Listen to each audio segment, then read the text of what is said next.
20 дугаар бүлэг. Авраам Сара хоёр Герарт.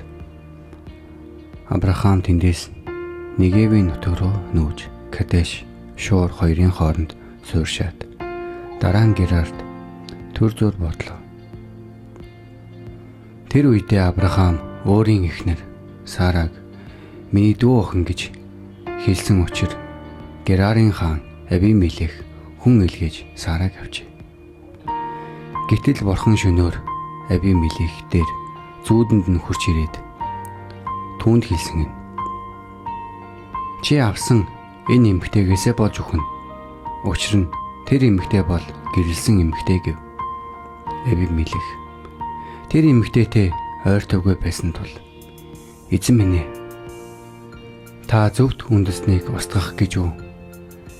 Тэрээр надад энэ миний дүү охин гэж хэлсэн биш үү?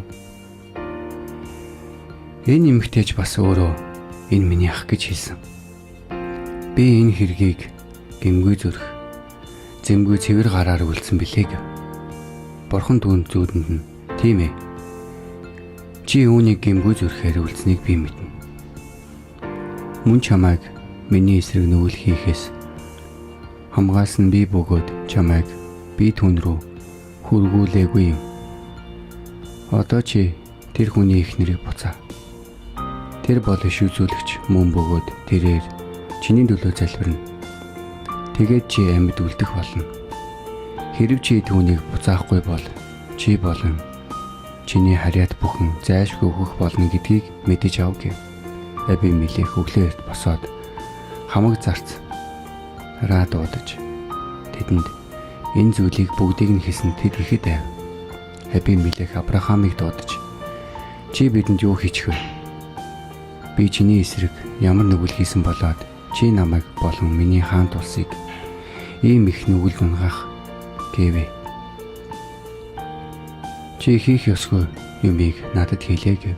Авимелех Авраамд чи ямар учраас ингэсэн бэ гэхэд Авраам энэ газарт бурхнаас айж хэмээн гэж байхгүй тул тэд эхнэрээс минь болж намайг ална гэж бодсон билээ.